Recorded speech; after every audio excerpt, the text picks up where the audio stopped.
The car was in the ditch. My husband had jumped free. I couldn't feel my legs, I couldn't move, and I was alone in the wreckage in the middle of nowhere in Balochistan.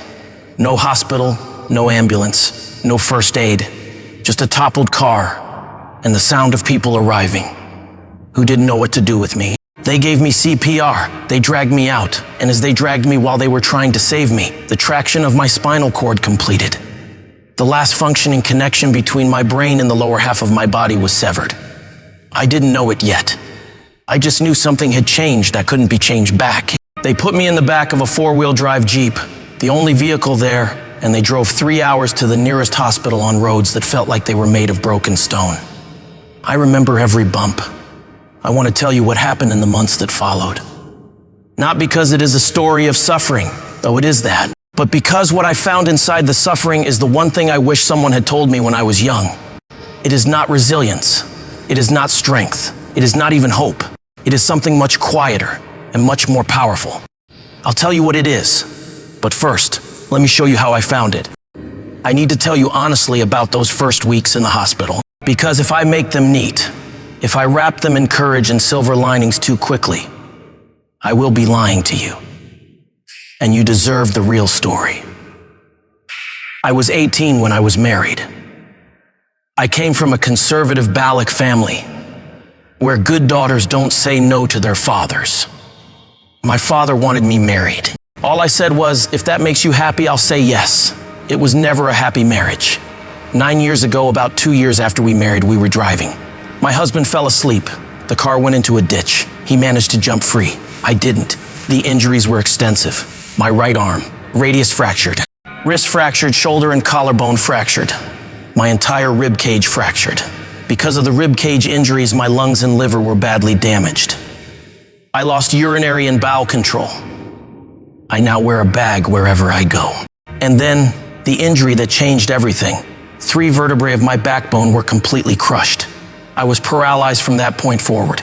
After 3 hours in the back of that Jeep, I reached a hospital. I stayed there for 2.5 months. Multiple surgeries. So much titanium in my arm and back that people in Pakistan started calling me the Iron Lady. Pause, I want to tell you about 3 days. 3 separate days that each took something from me. The first day, a doctor came to my room. He said, I heard you wanted to be an artist. I have bad news. Your wrist and arm are so deformed, you will never be able to hold a pen again. You will not paint. I stayed quiet. The next day, a different doctor. He said, your spine injury is severe. You will not walk again. I took a deep breath. I said, it is all right. 2 words, it is all right. I don't know where they came from. Some part of me that was still upright even when the rest wasn't. The day after that, the 3rd doctor came. He said, because of your spine injury and the fixation in your back, you will not be able to carry a child. You will not be a mother. That day I asked my mother, why me? Not dramatically, not angrily. Just genuinely. Honestly, why am I still alive? I cannot walk. I cannot paint. And now I cannot be a mother. I want to be completely honest with you about where I was in those weeks. I was at the edge of despair, not visiting it, standing on the edge. We talk about people who faced darkness and found the light. We skip the part where they didn't know if the light existed, where the tunnel had no end they could see. Where every morning the first thought wasn't hope. It was, I still cannot move, and this is still real.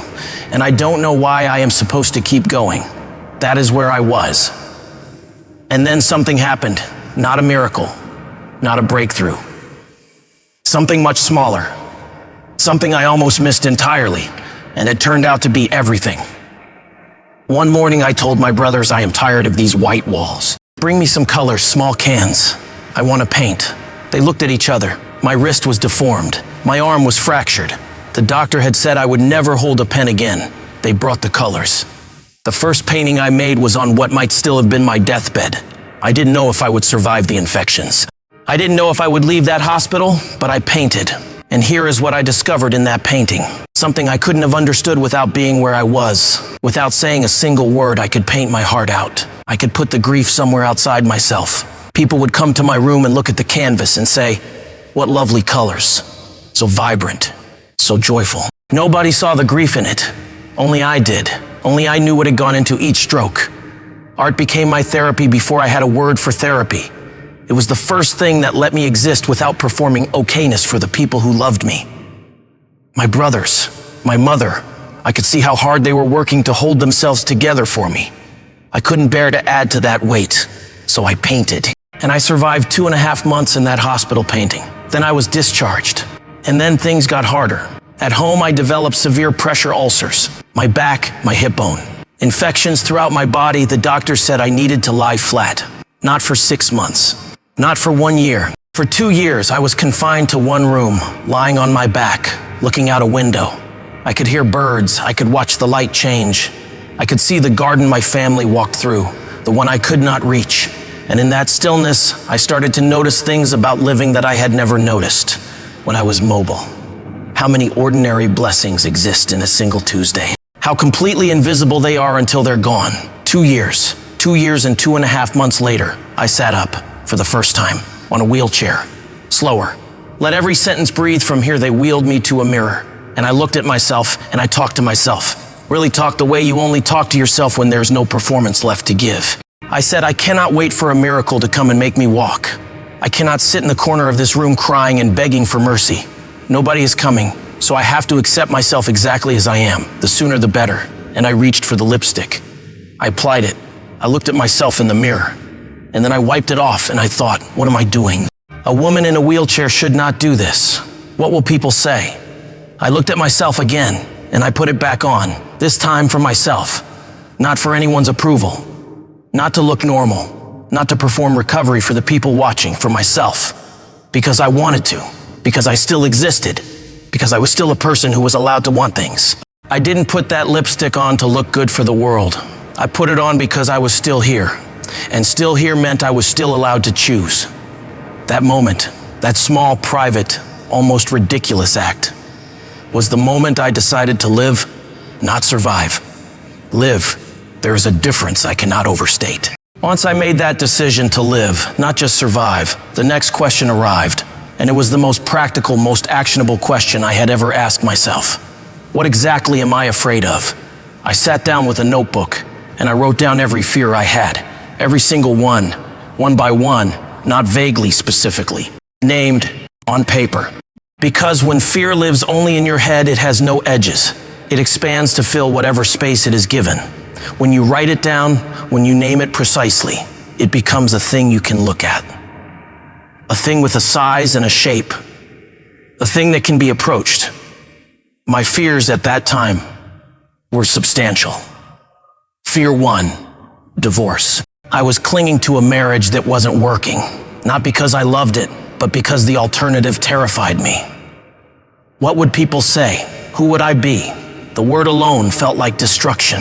The day I looked at that fear written on a page and saw it for what it was. A fear, not a fact. I liberated myself. And I made myself emotionally strong enough that when the news came that he was remarrying, I sent him a message. I said, I am so happy for you. I wish you everything good, and I meant it. Fear 2, I would never be a mother. This one was deeper and harder, but I realized there are children in this world who need acceptance more than biology.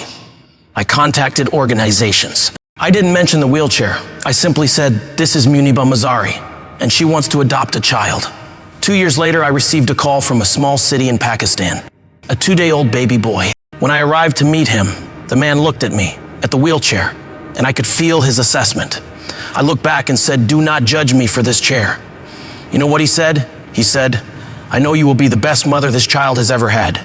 You are both lucky to have each other. That child's name is Nile. He is 6 years old today. Fear 3 facing people. For 2 years in that room, I had kept the door closed, pretended to be asleep, avoided the sympathy in people's eyes. The way they'd look at me smiling and say cautiously, carefully, are you okay?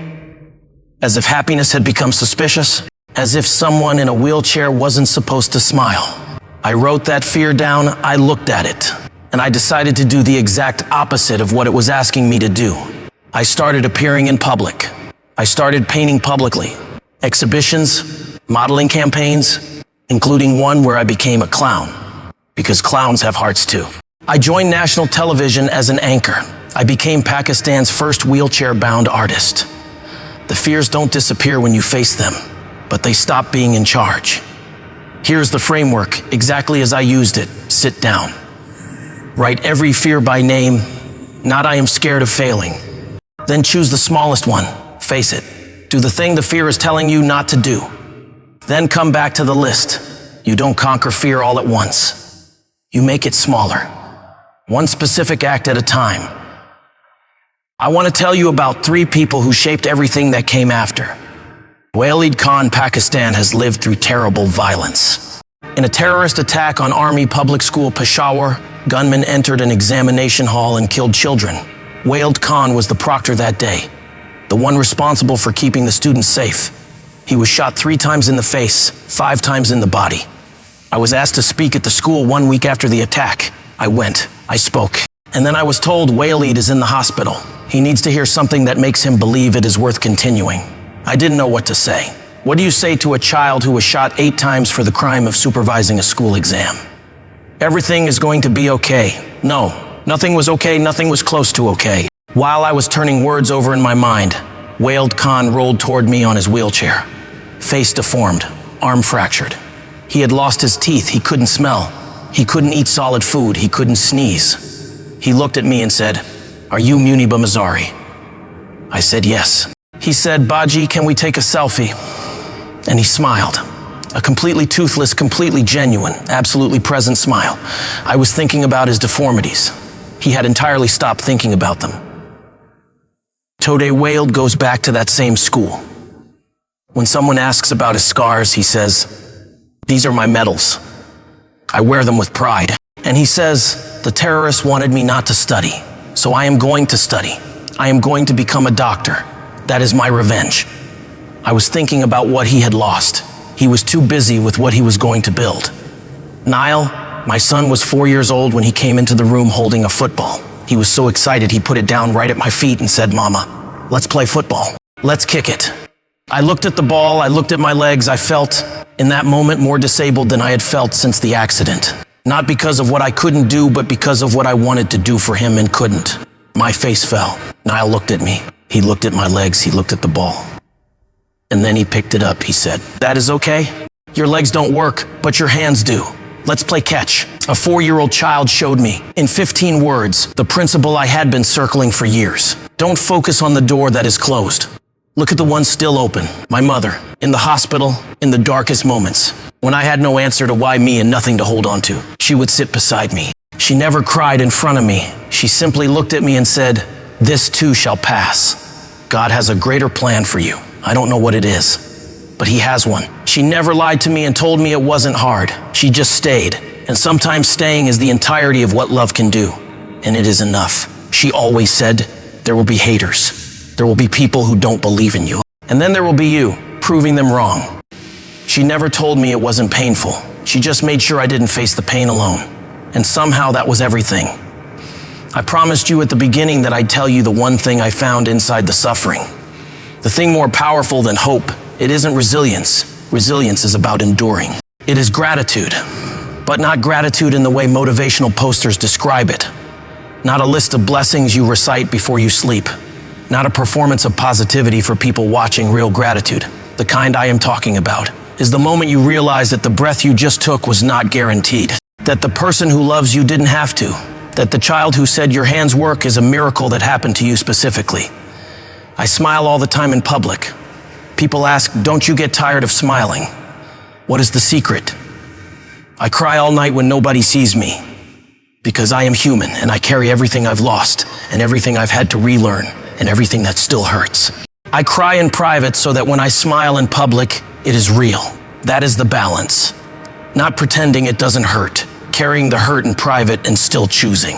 Every morning, what to do with the hours you have. Real happiness does not live in success or money or fame. I have some of all of those things.